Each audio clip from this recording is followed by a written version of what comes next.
एक छोटे से गांव के किनारे एक युवक रहता था। उसका नाम था आरव। आरव की उम्र लगभग 25 वर्ष थी। उसके पास बड़े सपने थे, लेकिन उन सपनों से भी बड़ा उसका डर था। वह अक्सर गांव के पुराने पीपल के पेड़ के नीचे बैठकर आसमान को देखा करता और सोचता, मैं भी जीवन में कुछ बड़ा करना चाहता हूं, लेकिन पता नहीं मैं कर पाऊंगा या नहीं।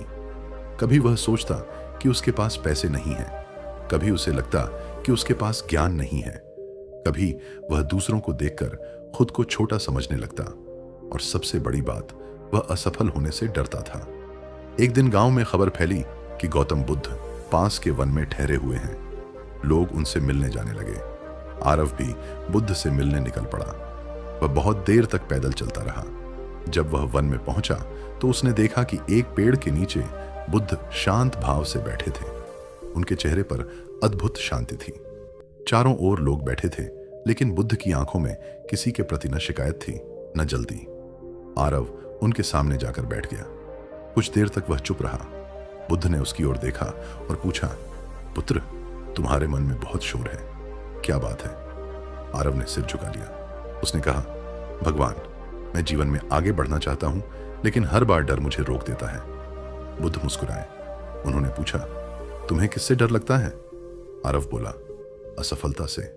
बुद्ध ने फिर पूछा, और असफलता से क्यों? आरव कुछ देर चुप रहा, फिर बोला, क्योंकि अगर मैं हार गया तो लोग मेरा मजाक उड़ाएंगे। लोग कहेंगे कि मैं कुछ नहीं कर सकता।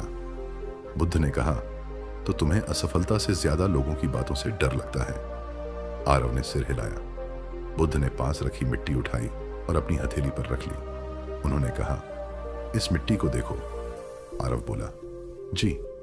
बुद्ध ने पूछा, अगर कोई इस मिट्टी को देखकर कहे कि यह सोना नहीं है, तो क्या मिट्टी बदल जाएगी? नहीं।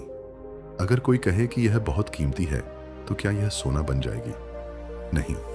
बुद्ध मुस्कुराए, तो फिर दूसरों की बातें तुम्हारा सत्य कैसे बदल सकती हैं? आरव कुछ सोचने लगा।